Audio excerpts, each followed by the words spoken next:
The day my mother died, I found a key taped under her kitchen table. It wasn't labeled, no note, just one line written on the tape in her handwriting. Don't. I should have thrown it away. Instead, I walked downstairs. Because my entire childhood, she had one rule: never open the basement door.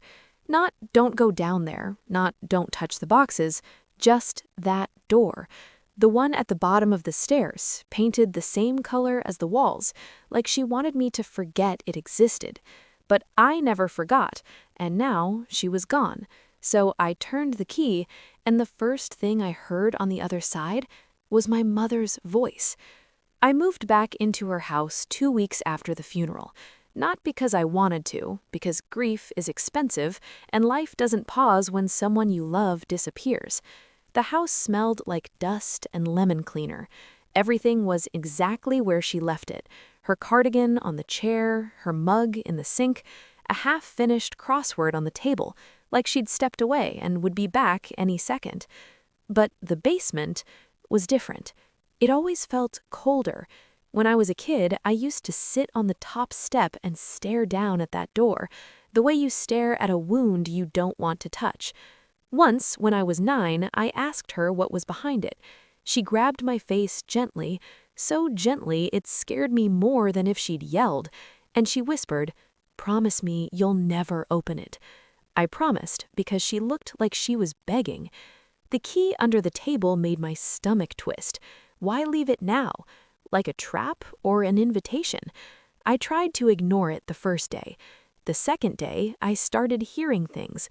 Little sounds your brain pretends aren't real. A soft thump, a slow creak, a faint vibration in the floorboards. At night, the house would settle, and the basement steps would groan, like someone was shifting their weight. I told myself it was an old house. Grief does this to you. It fills the quiet with meaning. But then I found the first scratch mark on the inside of the basement doorframe. 4 lines, deep enough to catch your nail, as if someone had clawed at the wood from the inside. On the third night, I woke up to a voice, low, muffled, like a radio in another room. It was coming from below, from the basement. I walked to the top of the stairs and listened. It was clearer there, a woman speaking softly, calm, measured, the way my mother used to speak when she was trying to soothe someone. Except it sounded too perfect, like a recording. I leaned over, and for a second, I thought I heard my name.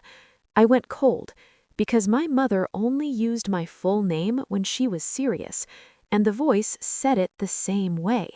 I turned on every light in the house, checked the windows and doors, locked. My hands were shaking when I went back to the kitchen. The key was still there, that single word staring at me. Don't. I should have listened, but grief makes you reckless. It convinces you that answers are worth any cost. So I peeled the key off the tape, and I went downstairs. The basement smelled like damp concrete and old paper. At the bottom, the door waited, plain, painted, no handle on my side, only a keyhole. Doors without handles aren't meant to be opened easily. They're meant to keep something in. I slid the key in. It turned smoothly. The lock clicked. I pushed. The room wasn't for storage. It was arranged.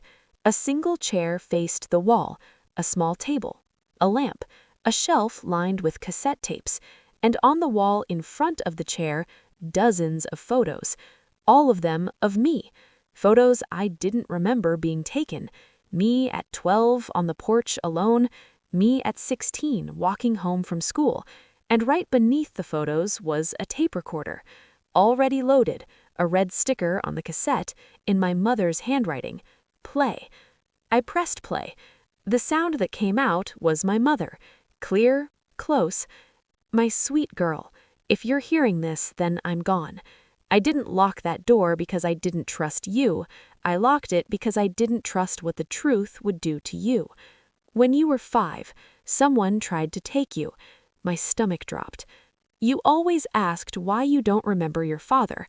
I told you he left. That was true, but not the way you think. Your father didn't abandon us. He was taken." Her voice trembled slightly. "There was a man. He lived 2 streets over. And one night," she whispered, "he broke in. Your father ran downstairs. I heard a struggle, a thud. And then your father screamed my name. I wanted to run to him, but you were in my arms, and I had to choose. I locked the basement door. I didn't know he had already dragged your father down there. I didn't know until it was quiet. I didn't know until I heard—" The tape caught a sound, a faint male voice, weak, broken, saying just one word: "Help." My blood turned to ice. My mother's voice returned. "I called the police. They searched. They never found him. They said your father ran. I didn't sleep. I stayed here because the man came back. He never took you, but he made sure I knew he could. So I watched. I listened. I recorded. I turned this house into a fortress, and I locked that basement door, because sometimes I could still hear something in the walls. I backed towards the door, heart pounding. My eyes darted to the far corner, and that's when I saw it. Behind a stack of boxes, a second door, not painted, bare wood. And unlike the first door, this one had a handle.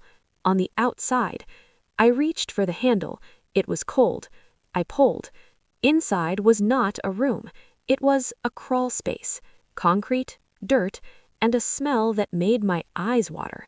There was a chain bolted to the wall, rusty, and beside it, a small, child-sized blanket, faded blue. I leaned forward just enough to see one more thing, scratched into the concrete wall. "I'm still here." I stumbled back, hitting the shelf of tapes, and in the sudden noise, I heard something else, from deep within the crawlspace. Breathing, slow, labored, not echo, not wind, breathing. I ran upstairs and dialed the police. When they arrived, 2 officers went down, then 4 more, then a detective. Finally, the detective came back upstairs. His face was heavy, careful. "Ma'am," he said, "we found evidence of a crime, and we found someone." My knees buckled. "Someone alive?" The detective hesitated. "Barely. They didn't tell me everything that night. They didn't have to. The truth was already inside me now. My mother."